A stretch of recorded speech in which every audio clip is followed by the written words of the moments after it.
danger in it, but as Barry himself had said, if the way was closed to him he could surrender to them and they could not harm him. Vic tried in vain to understand this overmastering terror in the girl, for she seemed more afraid of what Dan might do to the posse than what the posse might do to Dan. "This ain't a day for fightin'," said Dan, and he waved towards the mountains. It was one of those misty spring days when the sun raises a vapor from the earth and the clouds blow low around the upper peaks.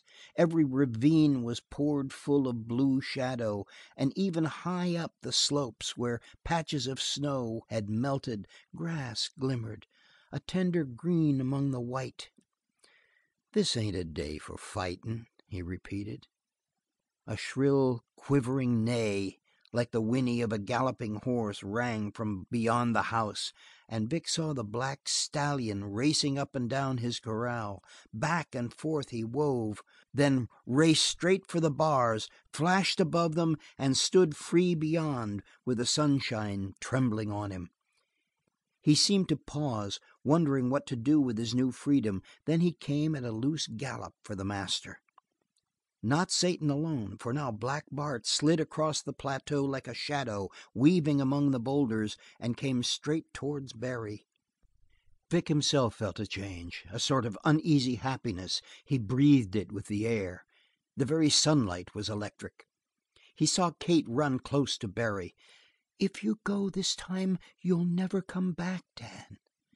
The black stallion swung up beside them, and as he halted his hoofs knocked a rattling spray of pebbles ahead. On the other side of the woman and the man the wolf dog ran uneasily here and there, trying to watch the face of the master, which Kate obscured. "I ain't goin' far. I just want to get a hoss runnin' under me, enough to cut a wind." "Even Saint and Bart feel what I feel. They came without being called. They never do that unless there's danger ahead. What can I do to convince you? Dan, you'll drive me mad." He made no answer, and if the girl wished him to stay, now seemed the time for persuasion, but she gave up the argument suddenly. She turned away, and Vic saw in her face the same desperate, helpless look as that of a boy who cannot swim beyond his depth in the river. There was no sign of tears. They might come afterwards. What had come over them? This desperation in Kate, this touch of anxiety in the very horse and the wolf dog. Vic forgot his own danger while he stared, and it seemed to him that the spark of change had come from Barry.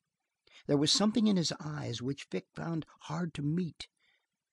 "The moment you came I knew you brought bad luck with you," cried Kate. "He brought you in bleeding. He saved you and came in with blood on his hands, and I guessed at the end. Oh, I wish you " "Kate!" broke in Barry. She dropped upon one of the stones and buried her face in her hands, and Dan paid no more attention to her. "Hurry up," he said. "They're across the river."